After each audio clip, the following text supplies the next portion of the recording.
고요한 세상 속에서 수천 년의 비밀을 간직한 듯한 산들이 고대의 존재를 깨웁니다. 히말라야의 얼어붙은 계곡에 고립된 달라이 라마는 감히 이해하려는 사람이 거의 없는 환영을 드러냈을 것입니다. 이전에는 가까운 승려들에게만 알려졌던 그의 가르침은 이제 전 인류에게 경고로 울려 퍼집니다. 그는 신앙과 이성의 경계가 허물어지고 동양에서 영적인 바람이 불어와 새로운 주기의 시작을 알리는 시대에 대해 이야기했습니다. 그의 말을 들은 사람들은 그의 말에 무시무시한 정확성, 차분하면서도 종말론적인 확신이 있었다고 말합니다. 모든 것은 2025년에서 2026년 사이에 시작될 것이며 그때 세상은 고대의 에너지의 힘이 현대의 오만과 충돌하는 것을 보게 될 것입니다. 그것은 누구도 막을 수 없는 것의 서곡이었습니다. 수십 년 동안 달라이 라마는 침묵을 지켰습니다. 그의 삶은 몸, 마음, 우주 사이의 조화를 추구하는 깊은 탐구로 특징 지어졌습니다. 그러나 연민과 지혜 이상의 것이 있었습니다. 그는 지구가 자연재해뿐만 아니라 전례 없는 영적 변화로 흔들릴 시대에 대해 이야기했습니다.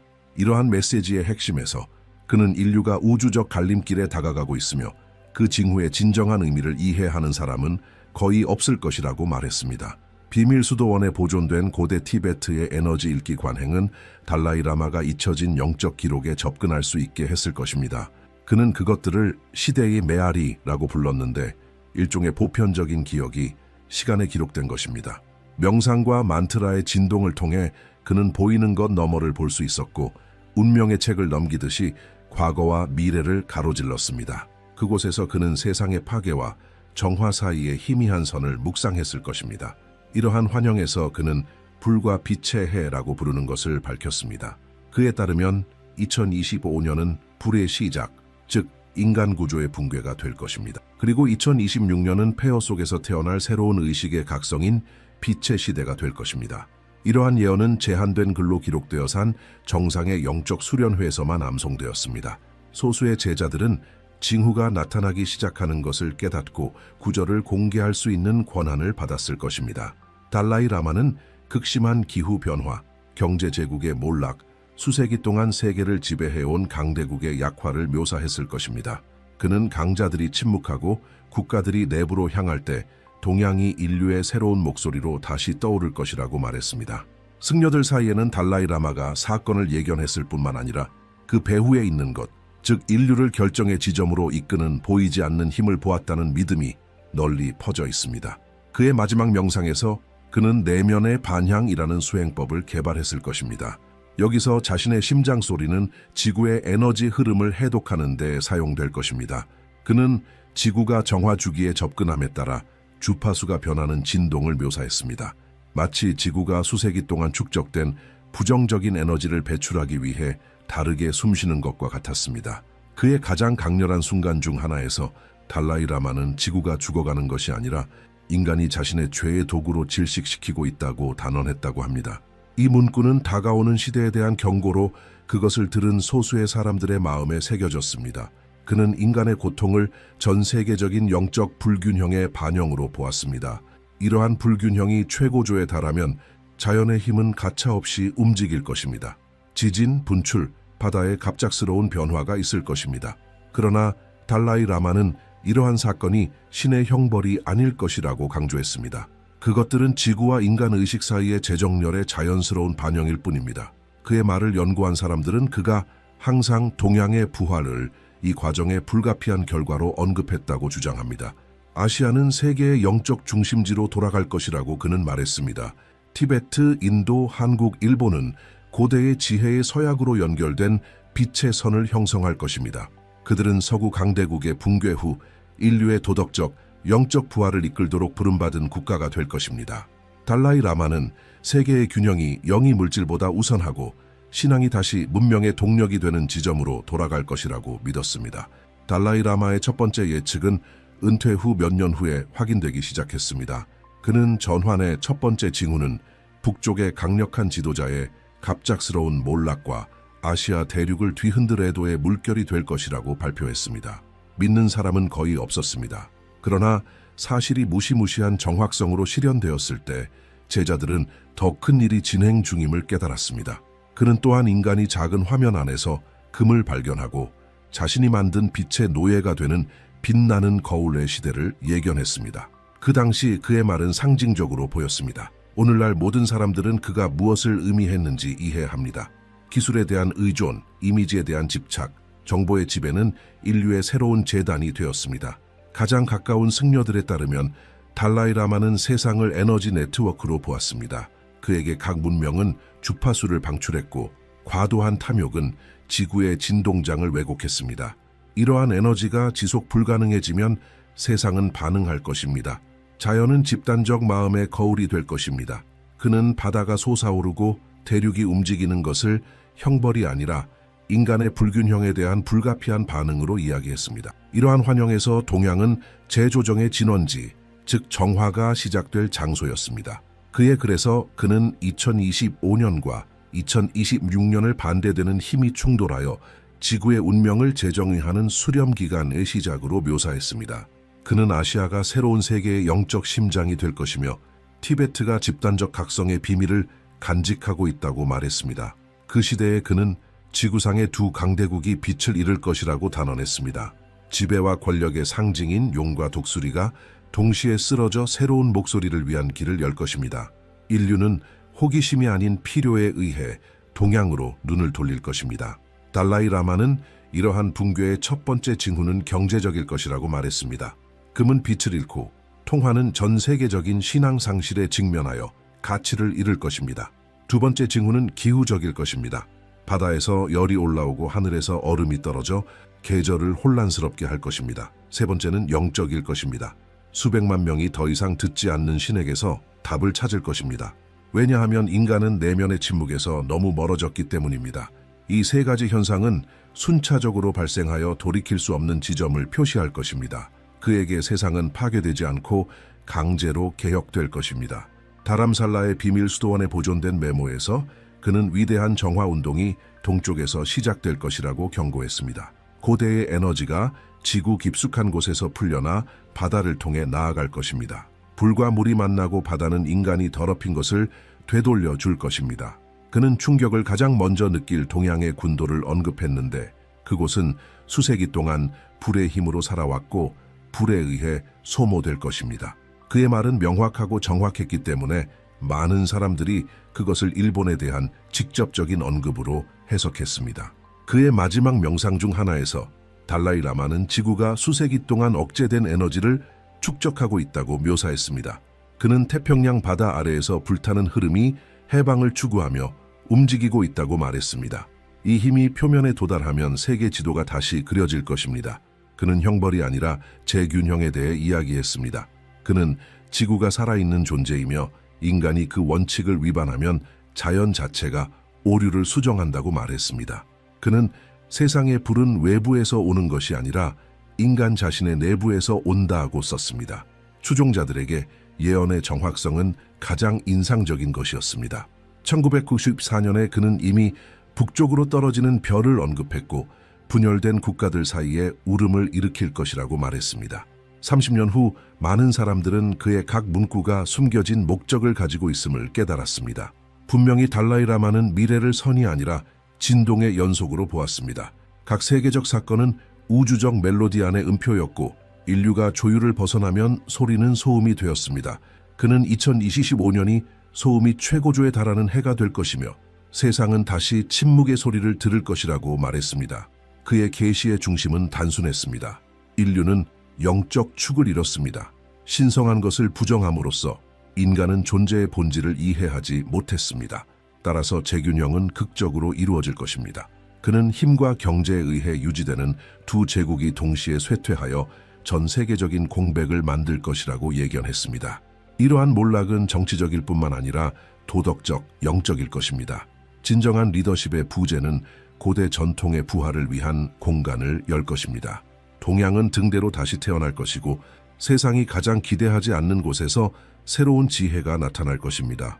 승려들은 달라이 라마가 생애의 마지막 수십 년 동안 침묵의 메아리라는 고대 수행을 완료하기 위해 물러났다고 주장합니다. 그것을 통해 그는 시대의 공명을 듣고 사람들의 운명을 이해할 수 있다고 말했습니다. 그는 우주의 모든 것이 고유한 소리를 가지고 있으며 국가도 뚜렷한 음표를 방출한다고 믿었습니다. 문명이 쇠퇴하면 그 소리는 혼란스러워집니다. 지구를 들으면서 그는 인류의 소리가 빠르게 왜곡되고 있음을 깨달았습니다. 세상의 멜로디는 소음으로 변했습니다. 달라이 라마는 새로운 시대의 시작이 이중몰락으로 특징 지어질 것이라고 묘사했습니다. 용은 불을 잃고 독수리는 날개를 잃을 것입니다. 그의 말은 단순하고 확고했으며 수세기 동안 세계를 지배해온 두 힘의 동시 약화를 예견하는 것처럼 보였습니다. 그는 중국이 숨을 헐떡이는 첫 번째 제국이 될 것이라고 말했습니다. 야망과 불균형에 의해 부채질된 통제되지 않은 성장은 대가를 치를 것입니다. 경제는 보이지 않는 것, 즉 생명력의 상실에 가시적인 반영이 될 것입니다. 그는 이것을 고대 민족의 영적 고갈이라고 불렀습니다. 이러한 고갈이 한계에 도달하면 구조가 무너질 것입니다. 확장 열풍은 내부 붕괴가 될 것입니다. 용은 잠들 것입니다. 두 번째 징후는 훨씬 더 큰 영향을 미칠 것입니다. 달라이 라마는 싸움에 지친 큰 독수리가 발톱을 거두고 자신의 둥지 안에 숨을 것이라고 말했습니다. 그것은 새로운 고립과 공포의 시대의 시작이 될 것입니다. 이전에는 지구의 방향을 지시했던 제국이 자신과 싸우기 시작할 것입니다. 자부심, 정치, 분열은 권력을 유지하는 기반을 부식시킬 것입니다. 사람들이 자신의 진실을 의심하기 시작하면 힘의 상징은 경고로 변할 것입니다. 그는 독수리와 용의 몰락은 끝이 아니라 세상이 새로운 균형의 중심을 맞이할 준비가 되었다는 신호라고 말했습니다. 수십 년 전에 말한 이 말은 오늘날 현재의 메아리처럼 들립니다. 세계의 두 강대국은 내부 갈등, 분열, 구조를 뒤흔드는 위기에 직면해 있습니다. 달라이 라마는 서양이 자신에게 등을 돌리고 동양이 리듬을 잃으면 영적 초점이 기원, 즉 티베트와 한반도 사이의 지역으로 돌아갈 것이라고 단언했습니다. 이것이 부활의 선이 될 것입니다. 그는 지구의 에너지가 움직일 것이고 세계의 영적 심장이 장소를 바꿀 것이라고 말했습니다. 이전에는 관찰자였던 국가들이 변화의 중심이 될 것입니다. 가장 불안한 환영 중에서 달라이 라마는 그 자신이 바다 아래 잠자는 불꽃이라고 부르는 것을 드러냈습니다. 그는 불 위에 건설되어 불에 의해 소모될 운명인 동양의 섬에 대해 이야기했습니다. 그의 제자들에 따르면 그는 지구가 수세기 동안의 압력을 억제할 수 없어 에너지를 표면으로 방출하는 사건을 묘사했습니다. 물이 솟아오르고 땅이 조각나고 군도는 안정성을 잃을 것입니다. 많은 승려들은 이 말을 일본에 대한 직접적인 언급으로 이해했습니다. 그는 불이 외부가 아닌 내부에서 올 것이라고 말했습니다. 파괴는 인간의 과잉, 착취, 자연 균형에 대한 부주의의 결과일 것입니다. 달라이 라마는 단지 물리적인 재앙에 대해 이야기한 것이 아닙니다. 그에게 진정한 비극은 영적일 것입니다. 인류는 삶의 본질에서 멀어진 문화의 붕괴를 보게 될 것입니다. 그는 일본을 기술과 신성함의 융합의 상징으로 묘사했으며 보이지 않는 것에 대한 존경심을 잃으면 이 문명은 발 아래에서 잠자는 힘을 깨울 것입니다. 그는 정확한 날짜를 정하지 않았지만 모든 것이 2025년 말과 2026년 초 사이에 시작될 것이라고 언급했습니다. 물 아래 불이 깨어나면 인류는 때가 왔음을 이해할 것입니다. 이 말은 그것을 들은 사람들 사이에 놀라움을 일으켰습니다. 그는 사건에 앞서는 징후를 자세히 설명했습니다. 첫 번째는 산의 깨어남, 즉 불이 보이고 땅이 흔들릴 때입니다. 두 번째는 바다가 붉게 물드는 것입니다. 비유가 아니라 변화에 직면한 해양 생물의 자연스러운 반응입니다. 세 번째는 물질적 가치의 붕괴입니다. 가치를 잃는 통화, 무너지는 시장, 도움을 요청하는 부유한 국가입니다. 그는 이 세 가지 징후가 정화가 시작되었다는 확인이 될 것이라고 말했습니다. 승려들 사이에서 이러한 계시는 침묵과 경외의 이유가 되었습니다. 많은 사람들은 달라이 라마가 존재의 가장 깊은 기록에 접근했다고 믿었습니다. 다른 사람들은 그가 단순히 지구의 비명을 번역했다고 말했습니다. 확실한 것은 그의 환영이 불가피한 변화를 가리키고 있다는 것입니다. 불이 떨어지는 곳에서 빛이 태어날 것입니다. 라고 그는 말했습니다. 파괴처럼 보이는 것은 갱신의 시작이 될 것입니다. 용과 독수리가 약화되고 불의 섬이 자신의 요소에 삼켜질 위기에 처한 가운데 달라이 라마는 세상이 축의 변화로 나아가고 있다고 보았습니다. 그는 지구의 진정한 중심이 동양의 심장, 즉 연민이 여전히 저항하는 곳으로 이동할 것이라고 말했습니다. 이러한 변화는 지리적일 뿐만 아니라 영적일 것입니다. 수세기 동안 산에 갇혀 있던 지혜가 다시 사람들을 인도할 것입니다. 지구는 이 새로운 주파수 주위로 재편성될 것입니다. 그리고 이 전 세계적인 소용돌이 속에서 달라이 라마는 약속이 태어나는 것을 보았습니다. 각성을 이끌도록 선택된 국가입니다. 그는 국가 이름을 밝히지 않았지만 산과 바다로 보호되는 영토에 대해 이야기했습니다. 그곳에서 사람들은 희망을 잃지 않고 수세기 동안 고통에 직면했습니다. 그곳에서 새로운 등대가 나타날 것입니다. 낡은 세계의 붕괴는 새로운 의식을 위한 공간을 열 것이고 동양은 인류를 구할 지혜의 요람으로 돌아갈 것입니다. 달라이 라마는 동양의 최종 정화에 앞서는 세 가지 징후를 묘사했습니다. 첫 번째는 신성한 산의 깨어남, 즉 불이 지구의 심장에서 나오고 하늘이 재로 물들 때입니다. 두 번째는 피로 물든 바다, 즉 바다의 붕괴와 인간이 일으킨 퇴화의 직접적인 반영인 해양 생물의 고통의 상징입니다. 세 번째는 가장 파괴적인 것으로 물질적 가치의 붕괴입니다. 수세기 동안 축적된 부가 전 세계적인 위기에 직면하여 먼지로 변할 때입니다. 그는 이 세 가지 징후가 연속적으로 발생하여 불의 섬의 최종 몰락과 새로운 땅의 상승을 위한 길을 열 것이라고 말했습니다. 그는 섬이 갈라지고 바다가 포효할 때 전 세계가 충격을 느낄 것이라고 단언했습니다. 그것은 인류가 자연이 더 이상 인간의 인질로 봉사하지 않을 것이라는 점을 이해하는 지점이 될 것입니다. 바다는 인간이 훔친 것을 되돌려줄 것입니다. 라고 달라이 라마는 그의 마지막 영적 강연 중 하나에서 말했습니다. 그의 말에는 분노가 없었고 확신만 있었습니다. 그는 정화를 불가피한 것, 즉 지구와 영 사이의 재정렬로 보았습니다. 동쪽이 가라앉는 바로 그 순간 서쪽이 깨어날 것입니다. 이 환영에서 황해는 부활의 상징이 될 것입니다. 그는 동쪽에서 땅이 열리면 동양의 서쪽이 숨을 쉬고 물 아래에서 잠자는 것을 드러낼 것이라고 말했습니다. 고대 티베트 원고에 기록된 이 예언은 지구가 동시에 잃고 얻으면서 균형을 이루는 것처럼 새로운 땅의 출현을 묘사합니다. 달라이 라마에게 우주는 균형을 추구하며 한쪽의 몰락은 항상 다른 쪽의 탄생을 알립니다. 그의 환영은 오랫동안 잠들어 있었고 물로 덮여 있었고 잊혀진 사람들의 영적 에너지로 보호된 세상의 한 조각에 대해 이야기했습니다. 그는 동쪽 바다에서 불이 꺼지면 새로운 시대의 자력을 지닌 새로운 땅이 서쪽에서 나타날 것이라고 말했습니다. 그것은 폭풍에서 살아남은 사람들을 위한 피난처가 될 것입니다. 인간의 부패에서 벗어난 순수한 땅은 인류의 영적 부활을 위해 예약되었습니다. 이러한 계시를 연구한 승려들은 달라이 라마가 이 새로운 영토를 각성의 성소로 묘사했다고 주장합니다. 그곳에서 생존자들은 힘이 아니라 영혼의 친화력으로 모일 것입니다. 그것은 연민, 존중, 지혜로 인도되는 새로운 문명이 될 것입니다. 물질주의는 그곳에서 죽고 실천적인 영성과 단순함으로 대체될 것입니다. 이 새로운 땅은 한 국가에 속한 것이 아니라 인류에 속할 것입니다. 달라이 라마는 붕괴와 부활 사이의 전환이 짧지만 강렬할 것이라고 믿었습니다. 2026년은 정화의 정점을 찍을 것입니다. 물은 제국을 덮고 푸른 도시를 소모할 것이지만 파괴에서 조화가 올 것입니다. 그는 고통이 균형의 도구가 될 것이라고 말했습니다. 지구는 처벌하지 않습니다. 지구는 가르칩니다. 승려들 사이에서 반복되는 이 문구는 저항과 희망의 상징이 되었습니다. 많은 사람들이 이 말에서 종말의 전조를 보았지만 그는 계시의 시작을 보았습니다. 새로운 땅의 출현은 지구의 영적 부활의 물리적 증거가 될 것입니다. 동쪽은 가라앉고 서쪽은 솟아오를 것입니다. 따라서 달라이 라마는 세상의 이원성이 끝나고 균형이 회복될 것이라고 말했습니다. 이 과정에서 한국과 티베트는 중심적인 역할을 할 것입니다. 전자는 인간 변화의 심장으로, 후자는 영적 지식의 수호자로. 그의 말을 연구하는 사람들은 달라이 라마가 한때 분열되었던 가장 오래된 국가들이 영적으로 연합하는 순간을 예견했다고 믿습니다.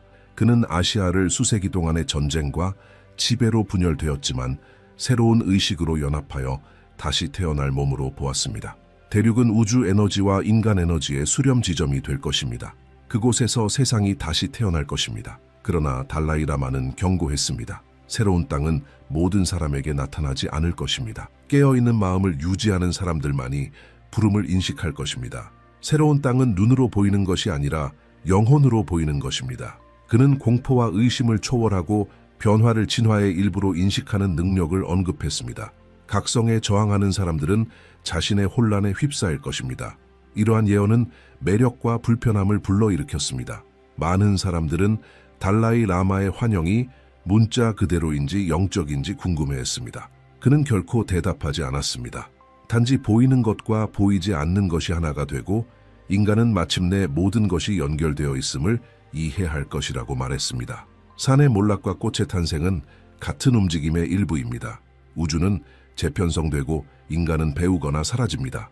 오늘날 그의 말은 다시 순환하고 있으며 각 새로운 자연재해는 환영의 조각으로 보입니다. 시간이 빨라지는 것 같고 징후가 강화되고 지구가 새로운 시작을 요구한다는 느낌이 불가피해집니다. 달라이 라마는 사물의 끝을 두려워해서는 안 되지만 마음의 무관심을 두려워해야 한다고 말했습니다. 왜냐하면 진정한 붕괴가 시작되는 곳이기 때문입니다. 이러한 계시의 의미를 이해하는 사람들은 세상이 이미 이 주기에 들어섰다고 느낍니다. 동쪽과 서쪽이 역할을 바꿉니다. 이전에는 권력을 대표했던 것이 이제 연민을 불러일으킵니다. 이전에는 단순하게 보였던 것이 신성해집니다. 지구가 변하고 인간의식이 그것을 따라가려고 노력합니다. 불은 이미 움직이기 시작했고 부활의 소리가 수평선에서 조용히 울려 퍼집니다.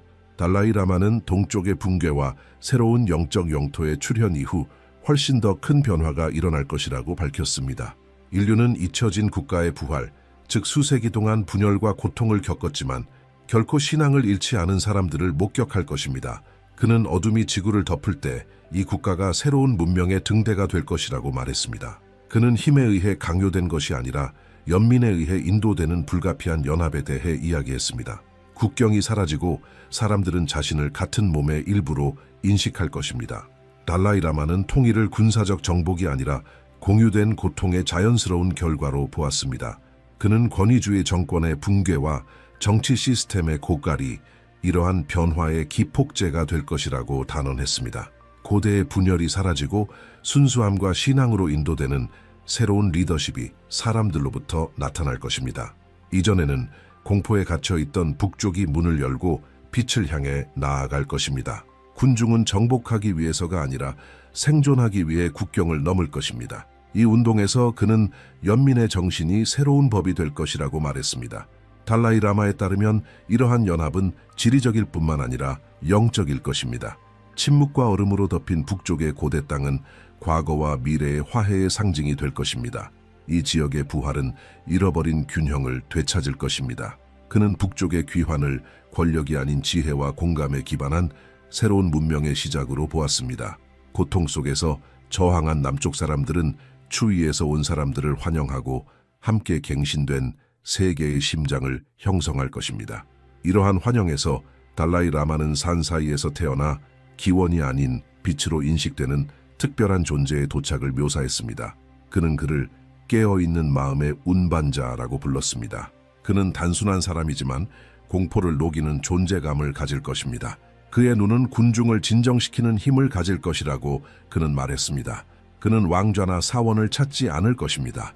그는 사람들 사이를 걸으며 그들 안에서 항상 잠자고 있던 것을 깨울 것입니다. 그는 침묵에서 올 것이고 침묵은 그를 알아볼 것입니다. 달라이 라마는 그의 사명의 시작을 이렇게 정의했습니다. 승려들에게 이 예언은 가장 수수께끼 같은 지점이었습니다. 달라이 라마는 이 존재의 국가나 혈통을 결코 밝히지 않았고 전쟁과 기적으로 특징 지어진 땅에서 나타날 것이라고만 말했습니다. 그는 칭호나 종교가 아닌 자신의 진실을 사용하는 새로운 세대의 영적 지도자 중 첫 번째가 될 것입니다. 그는 보편적인 의식의 반영, 즉 인간과 신의 연결 고리가 될 것입니다. 그의 기능은 고대를 파괴하는 것이 아니라 보이지 않는 것을 드러내는 것입니다. 그는 군대 없이 단지 모범의 힘으로 세상을 인도할 것입니다. 달라이 라마는 이 존재를 동양의 전통과 서양의 지식 사이의 균형을 이해하는 사람으로 묘사했습니다. 그의 말에서 그는 신성한 것과 합리적인 것, 영적인 것과 과학적인 것, 신앙과 이해를 결합할 것입니다. 그의 역할은 존재의 의미를 회복하고 인간을 공포의 노예에서 해방시키는 것입니다. 그는 절망이 최고조에 달했을 때 인류가 통치하기 위해서가 아니라 영감을 주기 위해 안내자를 요구할 때 올 것입니다. 인간이 모든 것에 대한 믿음을 잃으면 그는 항상 그를 기다려온 것을 찾을 것입니다. 텍스트는 이 지도자가 이미 우리 사이를 걷고 있으며 선택에 따라 숨겨져 있다고 주장합니다. 그는 익명으로 살면서 세상이 무너지는 것을 지켜보고 인류가 들을 준비가 될 때를 기다리고 있습니다. 달라이 라마는 그가 궁궐이 아닌 거리에서 나타날 것이라고 말했습니다. 왕이 발표하는 것이 아니라 사람들이 알아볼 것입니다. 그의 존재는 혼돈의 목소리가 잠시 침묵할 때 나타날 것입니다. 바람이 그를 알리고 불이 그를 동반하고 빛이 그를 따를 것입니다. 지치고 혼란스러워진 인류는 새로운 기준을 찾기 시작할 것입니다. 이데올로기가 무너지고 고대의 신념이 의문을 제기하고 사람들은 다시 보이지 않는 것을 바라볼 것입니다. 이 시나리오에서 깨어있는 마음의 운반자는 고통의 진정한 목적을 드러낼 것입니다. 그는 모든 파괴가 갱신에 대한 초대이고 고통이 지혜의 문임을 보여줄 것입니다. 그는 기적을 약속하지 않겠지만 침묵과 존재의 힘을 가르칠 것입니다. 그의 메시지는 단순하고 변함없을 것입니다. 낙원은 위나 아래에 있는 것이 아니라 깨어나는 사람 안에 있습니다. 그를 알아보는 사람들은 다른 것을 느낄 것입니다. 지나가는 열정이 아니라 깊은 평온함입니다. 그는 인간 자신의 각성의 반영이 될 것입니다. 달라이 라마는 이 존재가 혼자서 세상을 바꾸는 것이 아니라 각자가 가지고 있는 불꽃을 밝힐 것이라고 말했습니다. 이 빛은 빠르게 퍼져 장벽을 깨고 국경을 녹이고 이전에는 적이었던 사람들을 모을 것입니다. 새로운 지도자는 권위가 아닌 모범으로 통치할 것입니다. 그의 힘은 가장 순수한 형태의 사랑이 될 것입니다. 이 말은 침묵 속에서 기록되었고 그들의 때가 아직 오지 않았음을 아는 승려들에 의해 보관되었습니다. 그러나 이제 징후가 실현되는 것을 지켜보면서 많은 사람들은 우리가 이 새로운 안내자의 탄생을 목격하려 하고 있다고 믿습니다. 그는 하늘에서 오는 것이 아니라 우리 가운데서 올 것입니다. 그리고 그의 목소리가 들리면 세상은 새로운 시대의 시작을 알아볼 것입니다. 달라이 라마는 이 존재의 출현이 인류의 전환점을 찍을 것이라고 말했습니다. 어둠의 시대가 끝나고 연민이 다시 삶의 축이 될 것입니다. 그러나 그 전에 혼돈은 자신의 역할을 수행해야 합니다. 그는 고통이 깨달음의 마지막 도구라고 말했습니다. 고통이 이해로 변하면 새로운 주기가 시작될 것입니다. 그는 완전한 계시 전에 세 가지 현상이 인간의 인식을 뒤흔들 것이라고 묘사했습니다. 첫 번째는 하늘에 두 개의 태양이 나타나는 것입니다. 3일 동안 지속되는 이중빛은 과학자들을 혼란스럽게 하고 군중들 사이에 공포를 불러일으킬 것입니다. 그는 그것이 자연의 오류가 아니라 경고가 될 것이라고 말했습니다. 인간이 두 개의 태양을 볼 때 빛으로 가는 길이 하나 이상임을 이해해야 할 것입니다. 두 번째 징후는 수세기 동안 축적된 에너지를 방출하는 신성한 산의 깨어남이 될 것입니다. 움직이는 돌의 소리가 동양 전체에 울려 퍼질 것입니다. 세 번째는 가장 조용하고 파괴적인 것으로 심장의 질병입니다. 신체적 질병이 아니라 수백만 명이 삶의 의미를 잃게 만드는 영적 공허함입니다.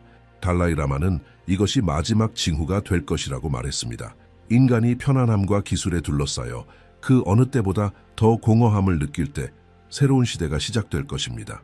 그에 따르면 이러한 현상은 2025년 말과 2026년 사이에 발생할 것입니다. 세상은 혼란에 빠질 것입니다. 가장 강력한 국가들은 내부 붕괴에 직면하고 인간은 진정한 적이 항상 자신의 맹목이었음을 발견할 것입니다. 달라이 라마는 이 단계를 형벌이 아니라 집단적 영혼의 정화로 보았습니다. 고통은 부활의 문이 될 것입니다. 혼돈은 연민의 길을 청소하기 위해 올 것입니다. 고통은 의식을 위한 공간을 열 것입니다. 이러한 사건의 의미에 대해 질문을 받았을 때 그는 우주가 단순한 법칙을 따른다고 말했습니다. 과도한 어둠은 빛을 생성합니다. 따라서 절망은 각성을 가져올 것입니다. 세상 사람들은 불확실성과 공포에 직면하여 답을 찾을 것입니다. 많은 사람들이 물질적 재산의 피난처를 찾으려고 노력할 것이고 다른 사람들은 신앙의 피난처를 찾으려고 노력할 것입니다. 그러나 내면의 진실의 길을 선택하는 사람들만이 새로운 시대의 징후를 인식할 것입니다. 소음 속에서 침묵을 지키는 사람들이 새로운 시대의 목소리를 가장 먼저 들을 것입니다. 달라이 라마는 혼란 이후 아시아에서 평화운동이 일어나 지구로 퍼질 것이라고 믿었습니다. 한국과 티베트는 인류의 영적 중심지가 될 것입니다. 전쟁과 탐욕에 지친 세상은 의미를 찾기 위해 동양으로 눈을 돌릴 것입니다. 고대 전통이 재발견되고 연민이 새로운 보편적 언어가 될 것입니다. 신앙, 지식, 과학이 함께 나아갈 것입니다. 영과 이성은 더 이상 적이 아닐 것입니다. 인간은 진정한 힘이 정복에 있는 것이 아니라 조화에 있음을 이해할 것입니다. 그는 인류가 저주받은 것이 아니라 소환되고 있다고 말했습니다. 낡은 것과 새로운 것 사이의 전환은 고통스럽지만 필요할 것입니다. 거짓된 모든 것은 무너질 것입니다. 진실된 모든 것은 저항할 것입니다. 인간의 마음이 지구의 마음과 연합할 때 고통은 멈출 것입니다. 이 말은 그의 수련회에 기록된 마지막 메시지 중 하나를 마무리했습니다. 그에게 고통에 죽이는 인간이 불가피한 것에 맞서 싸우는 것을 멈추고 변화를 삶의 일부로 받아들일 때만 끝날 것입니다. 달라이 라마의 환영은 파괴로 끝나지 않았습니다. 그는 혼돈 너머를 보았고 인류가 의식을 가지고 사는 법을 배우는 미래를 보았습니다. 그는 새로운 세상이 왕이나 기계가 아닌 깨어있는 마음에 의해 통치될 것이라고 말했습니다. 깨어나는 각 사람은 재건의 일부가 될 것입니다. 구원은 외부에서 오는 것이 아니라 각자 안에서 태어날 것입니다. 상처 입고 지친 지구는 다시 꽃을 피우고 생명은 재편성될 것입니다. 새로운 주기는 절대적인 침묵으로 시작되어 이전에는 느껴보지 못한 조화로 이어질 것입니다. 이러한 계시를 보존한 승려들은 달라이 라마가 미래를 평온하게 보았다고 주장합니다. 그는 종말을 두려워하지 않았습니다. 왜냐하면 모든 종말이 변장한 탄생임을 알았기 때문입니다. 그의 마지막 메시지는 초대였습니다. 마음을 순수하게 유지하고 정직하게 행동하고 이웃을 돌보고 공포에 굴복하지 마십시오. 보이지 않는 선을 키우는 사람들은 빛으로 기억될 것입니다. 그에게 진정한 기적은 생존하는 것이 아니라 혼돈 속에서 인간으로 남아있는 것이었습니다. 오늘날 이 말은 새로운 의미를 얻습니다. 위기가 증가하고 징후가 강화되고 사람들이 무언가가 곧 변할 것이라고 느끼고 있습니다. 세상은 영이 다시 물질을 지배할 지점에 가까워지고 있습니다. 달라이 라마는 이것이 인간 역사상 가장 중요한 순간, 즉 각 영혼이 무관심과 각성 사이에서 선택해야 하는 순간이라고 말했습니다. 선택은 모든 사람 앞에 있습니다. 그리고 이제 시간이 다가옴에 따라 예언은 현실로 변모합니다. 불은 이미 움직이고 있고 빛은 이미 내려오고 있고 침묵은 새로운 시작을 알립니다. 다음에 올 것은 인간의 마음에 달려 있습니다. 당신이 생각하는 것, 느끼는 것, 인식하는 것을 공유하십시오. 당신의 목소리는 이 계시의 일부입니다. 발표된 시대가 우리 앞에 있고 미래는 지금 시작됩니다. 아무도 위대한 영국 작가가 멀리 떨어진 나라의 방향을 예측할 수 있다고 기대하지 않았습니다. 그러나 신앙과 도덕에 관한 작품으로 유명한 C.S. 루이스는 그의 원고에 오늘날 영적 세계를 괴롭히는 무언가를 남겼습니다.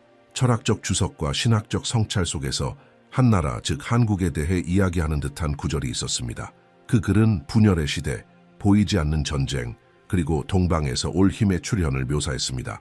수십 년 동안 이 기록들은 무시되었습니다.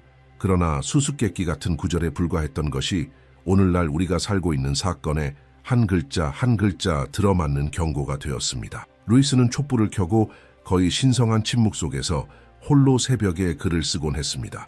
어느 날 밤 그는 특이한 것을 느꼈다고 보고했습니다.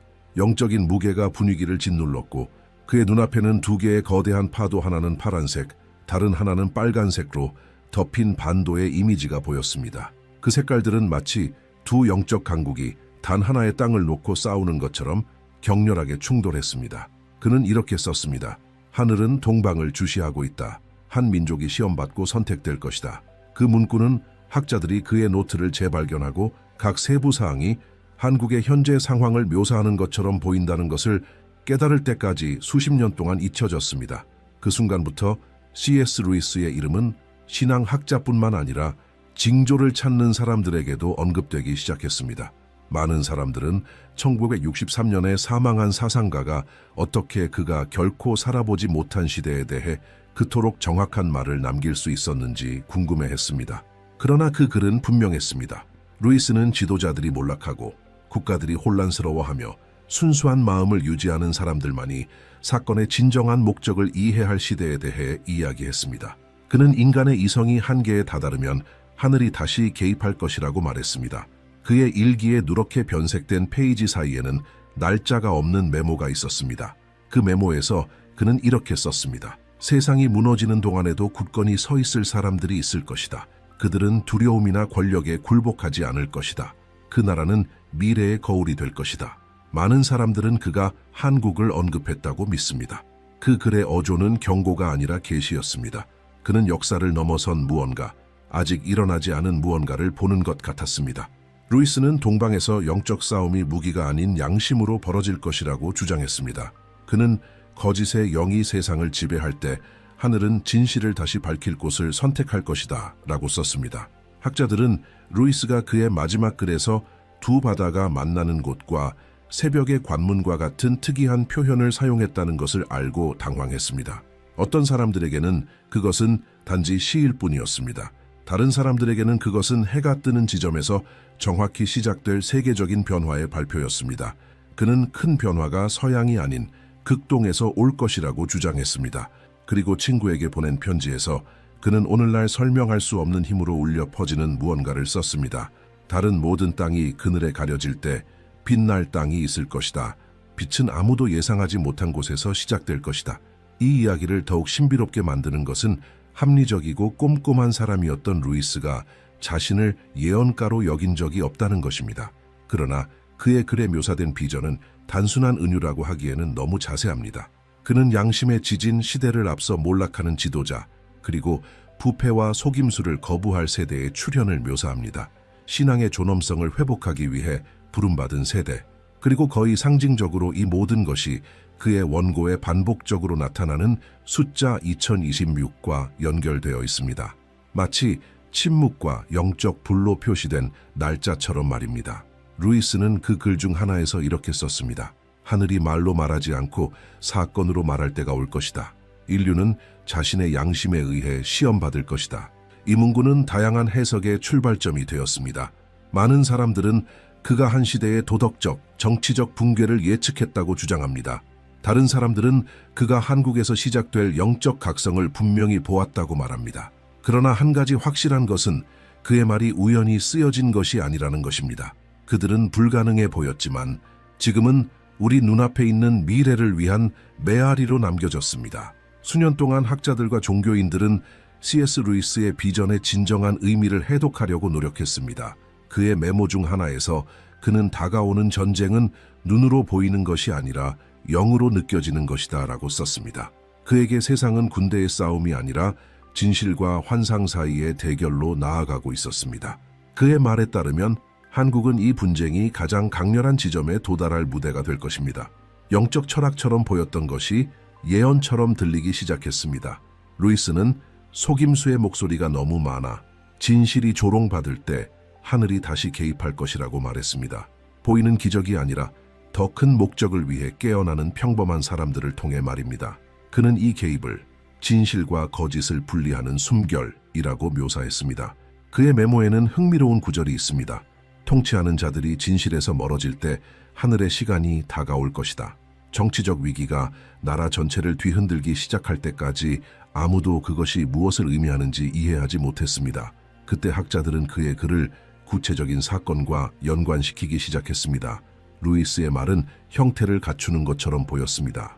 그는 멀지 않은 미래의 지도자들에 대한 신뢰가 무너지고 인류가 다른 종류의 권위, 즉 깨어난 양심에서 지침을 구할 것이라고 예측했습니다.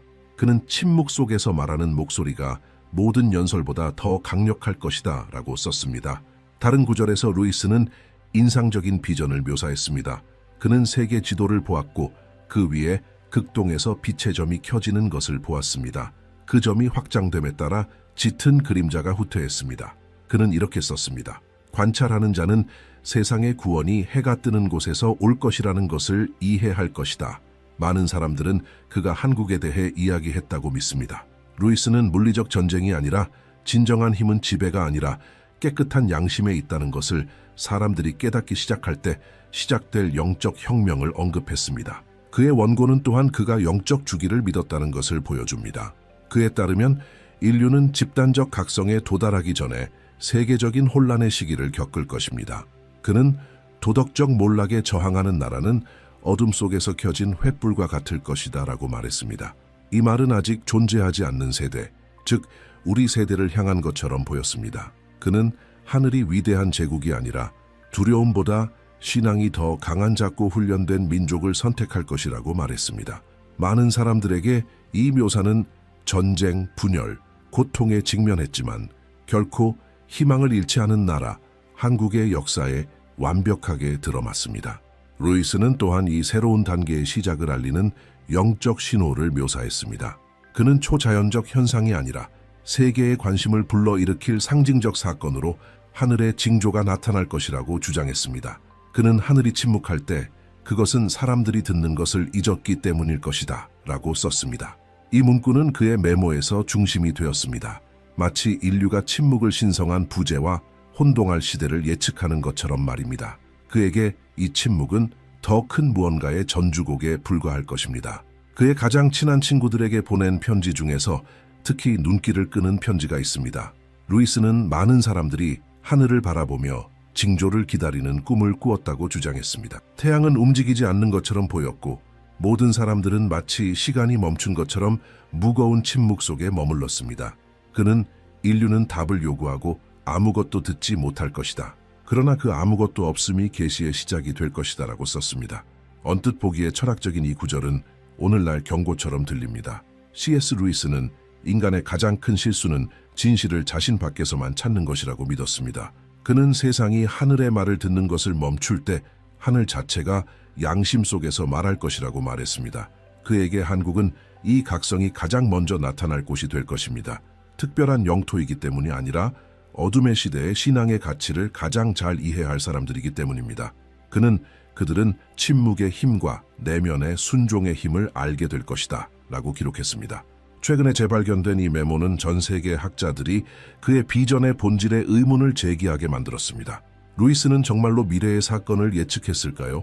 아니면 영적 변화에 너무 민감해서 인류가 나아갈 방향을 감지할 수 있었던 사람일까요? 사실은 그의 말 중 많은 부분이 거의 문자 그대로 성취되고 있으며 이는 앞으로 일어날 일에 대한 호기심과 두려움을 다시 불러일으킵니다. 새로운 구절이 밝혀질 때마다 루이스의 메시지는 현재에 더 가까워지는 것처럼 보입니다. 그는 인간이 운명을 통제한다고 믿을 때 하늘이 다시 통치할 것이다 라고 썼습니다. 그에게 이 귀환은 물리적인 것이 아니라 영적인 것이 될 것입니다. 그것은 양심의 각성, 사람들이 진실 없이 사는 것이 빛 없이 걷는 것과 같다는 것을 깨닫는 순간이 될 것입니다. 그의 말년에는 C.S. 루이스가 다른 방식으로 글을 쓰기 시작했습니다. 그 단어들은 더 이상 세상이 알고 있는 차분하고 사려 깊은 어조를 띠지 않았습니다. 그들은 마치 무언가가 곧 일어날 것처럼 긴급함을 담고 있었습니다. 그의 사무실에서 발견된 노트에는 많은 사람들이 그의 모든 예언의 중심이라고 생각하는 문구가 있습니다. 그는 왕관을 쓰지 않겠지만 십자가를 질 것이다. 전문가들이 패턴을 인식하기 시작할 때까지 아무도 루이스가 무엇을 의미하는지 이해하지 못했습니다. 그는 도덕적 붕괴의 시대에 나타날 사람, 권력을 추구하지 않고 구원을 추구할 사람에 대해 이야기했습니다. 그에 따르면 하늘이 다시 움직이고 있다는 신호가 될 사람이었습니다. 루이스는 이 사람을 정확하게 묘사했습니다.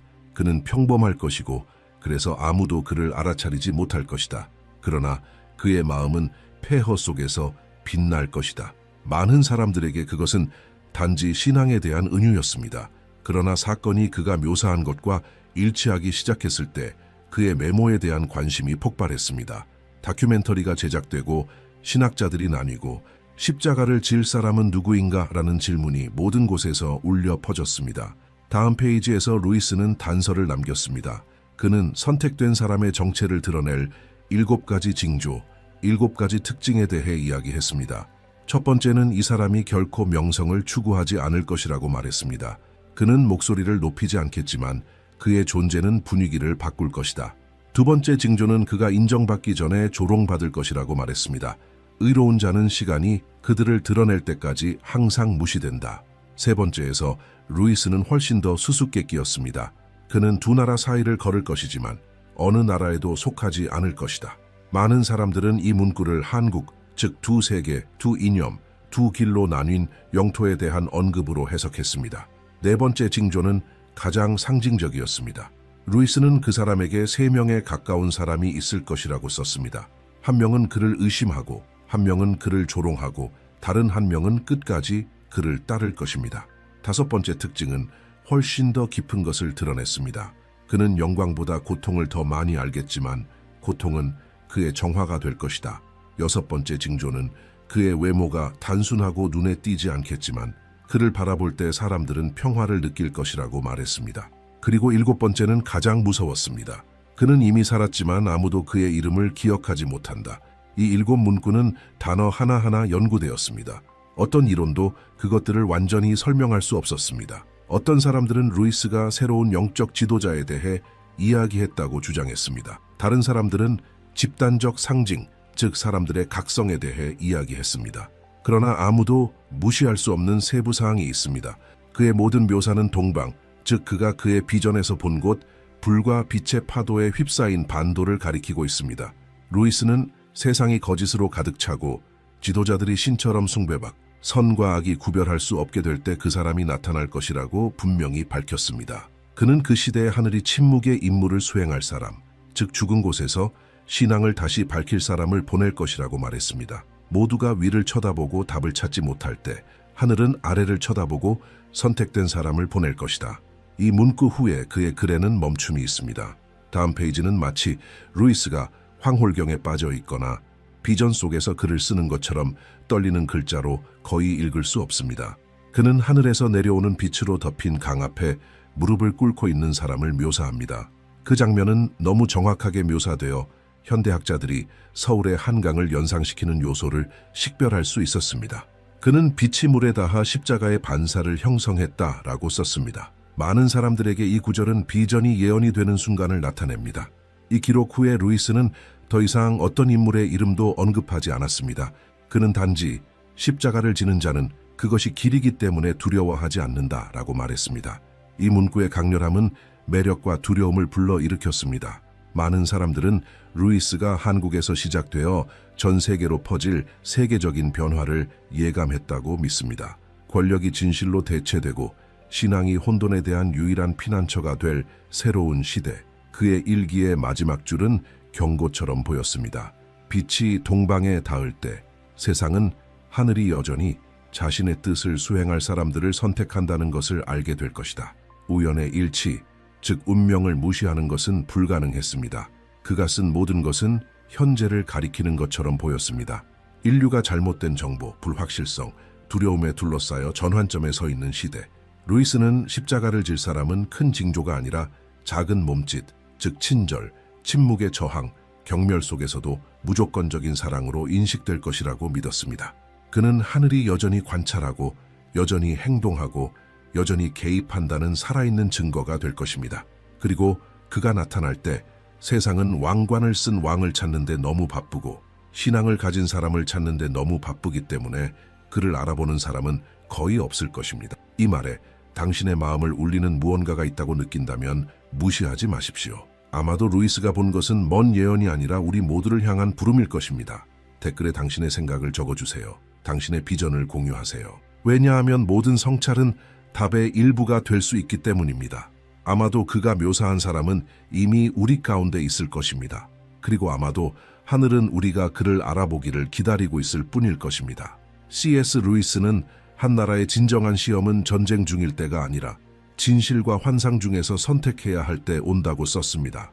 그는 이 순간을 영의 두 길이라고 불렀습니다. 그에 따르면 세상은 예외 없이 모든 사람이 선택 앞에 놓일 지점에 도달할 것입니다.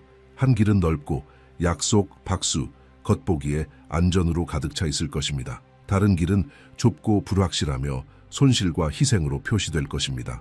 그리고 루이스는 거의 모든 사람이 넓은 길을 선택하겠지만 좁은 길을 따르는 사람들만이 진정한 빛을 찾을 것이라고 말했습니다. 그의 기록에는 2026이라는 날짜가 반복적으로 나타납니다. 그는 이 해가 인류의 영적 경계를 표시할 것이라고 말했습니다.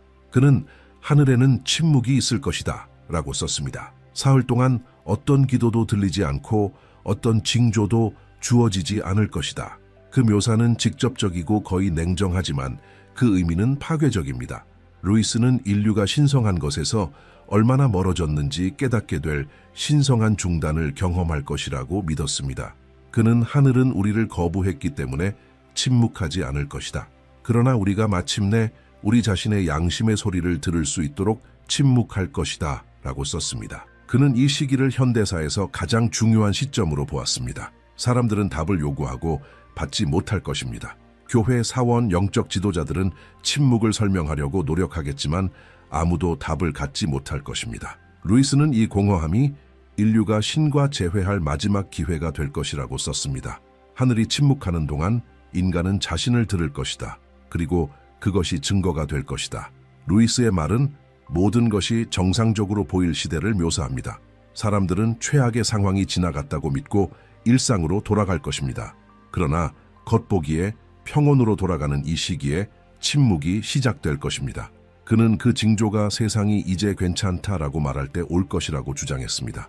그리고 나서 외부뿐만 아니라 내부적으로도 고요함이 지구를 덮을 것입니다.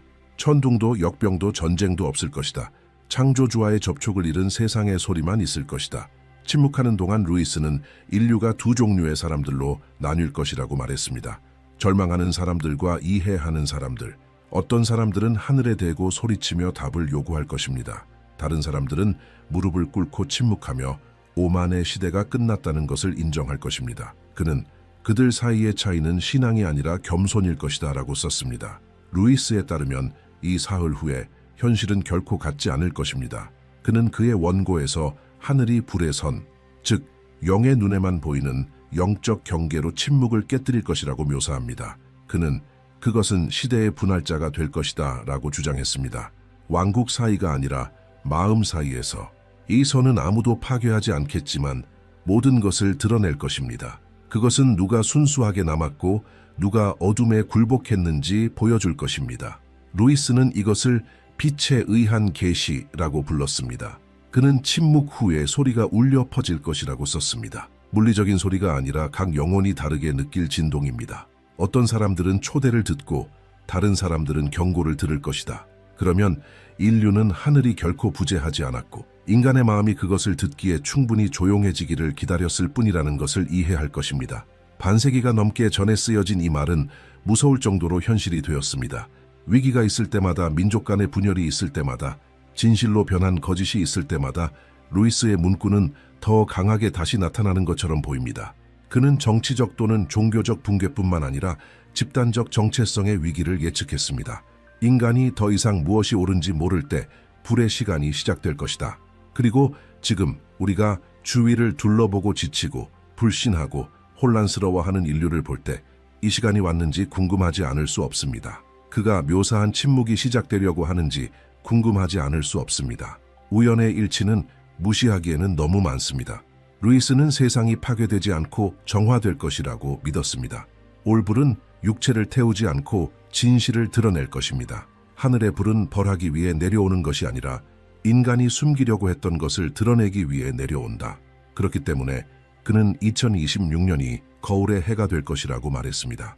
모든 인간은 자신의 영혼을 숨길 소음이 더 이상 없을 때 자신이 누구인지 실제로 보게 될 것이다. 이 문구는 고립되어 있으면 단순해 보이지만 그 영향은 엄청납니다. 그것은 그가 보이지 않는 분리의 시간이라고 부른 것을 요약합니다. 겉모습이 무너지고 사람들의 진정한 가치가 드러나는 순간, 침묵이 깨졌을 때 C.S. 루이스는 세상이 혼돈으로 폭발한 것이 아니라 보이지 않는 무언가가 움직인 것처럼 깨어났다고 썼습니다. 그는 이 각성을 들리지 않지만 모든 것을 바꾸는 소리라고 묘사했습니다.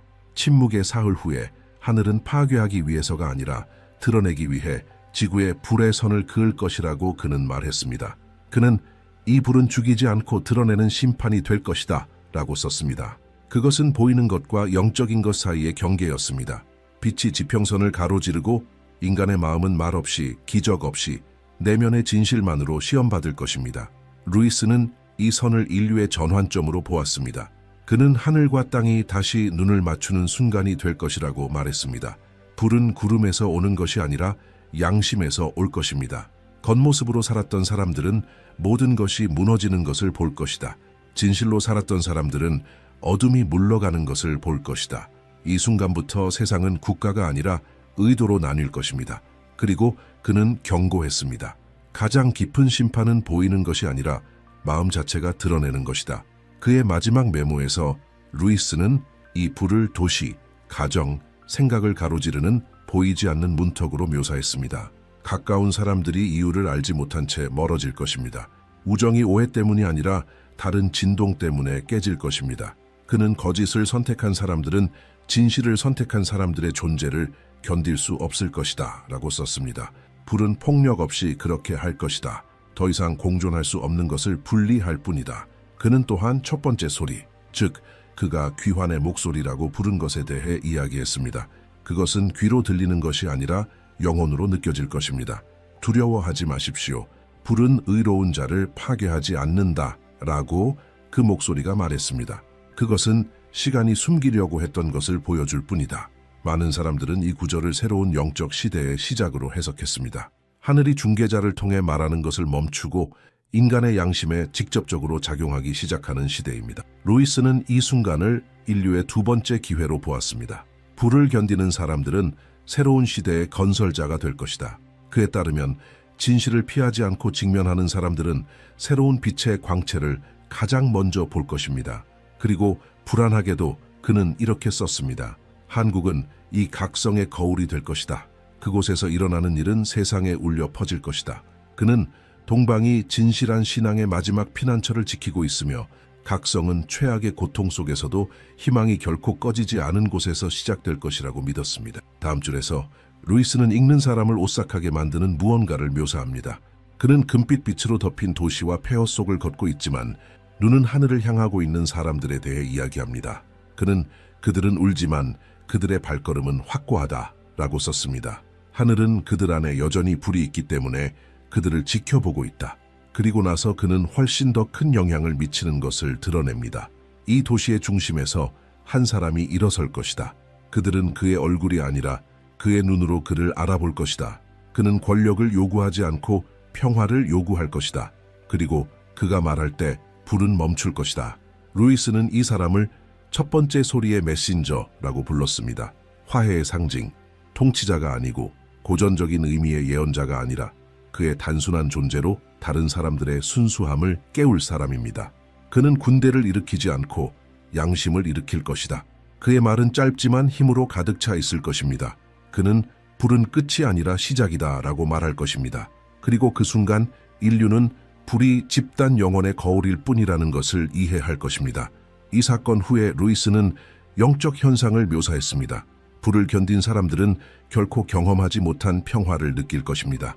노래도 축하도 없을 것이다. 두려움이 아니라 인정의 침묵과 눈물이 있을 것이다. 인류는 마침내 진정한 기적이 하늘이 내려오는 것이 아니라 인간이 하늘을 만나기 위해 영적으로 올라가는 것이라는 것을 알게 될 것입니다. 불 후에 C.S. 루이스는 세상이 이전과 같지 않다고 썼습니다. 도시는 똑같아 보였지만 보이지 않는 무언가가 바뀌었습니다. 공기는 다른 무게를 지니고 있었습니다. 마치 모든 사람이 마음속으로 평범한 시간이 끝났다는 것을 알고 있는 것처럼 말입니다. 그는 이 새로운 시간을 침묵의 각성의 시대라고 불렀습니다. 이 기간 동안 메신저, 즉 불 후에 말할 사람은 더 이상 보이지 않겠지만 그의 목소리는 사람들의 기억 속에 계속 울려 퍼질 것입니다. 그는 너를 드러내는 빛을 두려워하지 마십시오. 그 빛 속에서 길을 볼 수 있기 때문입니다. 라고 말했습니다. 이날부터 루이스는 인류가 두려움이 아니라 양심으로 살기 시작할 것이라고 주장했습니다. 그의 마지막 원고에서 그는 인상적인 비전을 보고했습니다. 그는 한국이 새로운 영적 불꽃의 중심이 되는 것을 보았다고 말했습니다. 그는 동방에서 모든 것이 무너질 때 세상에 서 있는 법을 가르칠 나라가 나타날 것이다 라고 썼습니다. 그들은 가장 강하지도 않고 가장 부유하지도 않겠지만 마지막 불꽃을 켜둘 사람들이다. 그에게 인류의 미래는 더 이상 제국에 달려있는 것이 아니라 충실한 마음에 달려 있습니다. 하늘은 큰 것을 혼란스럽게 하기 위해 작은 것을 선택하고 강력한 것을 부끄럽게 하기 위해 침묵하는 것을 선택할 것입니다. 루이스는 불의 선후에 내면의 재건의 시간이 시작될 것이라고 믿었습니다. 그는 한국을 인간 희망의 상징, 침묵과 불에서 살아남은 사람들을 인도할 등대로 보았습니다.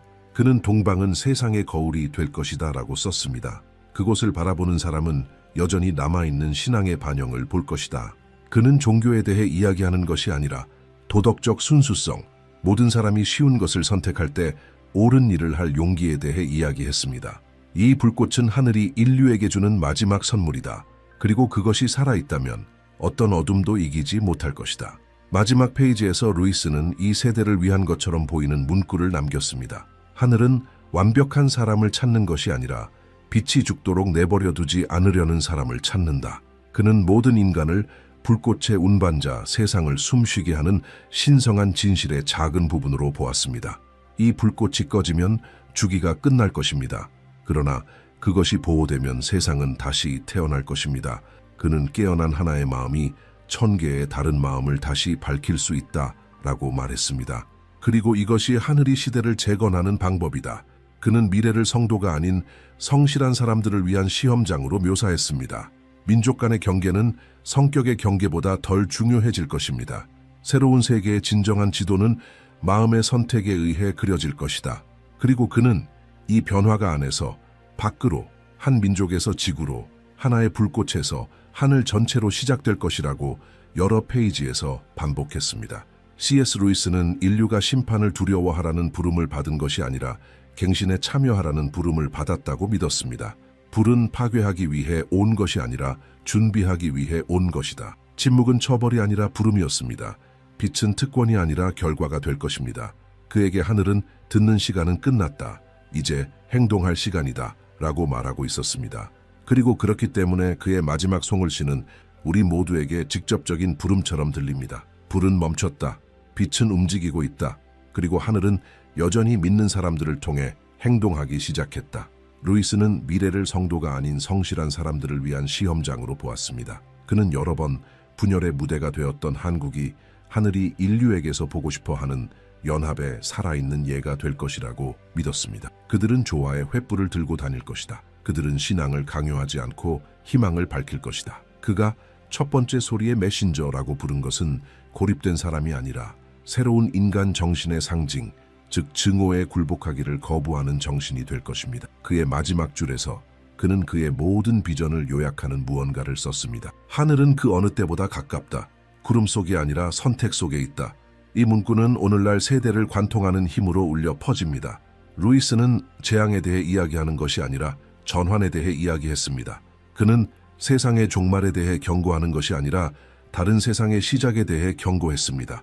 여전히 불꽃을 보호하는 사람들의 용기로 건설된 세상입니다. 그리고 아마도 그것이 C.S. 루이스의 마지막 메시지일 것입니다. 미래는 불을 두려워하는 사람들에게 속한 것이 아니라 그것을 통과하고 계속 믿는 사람들에게 속합니다. 그는 마지막 심판은 침묵할 것이라고 말했습니다. 나팔이 아니라 선택입니다. 빛이 물을 것이다.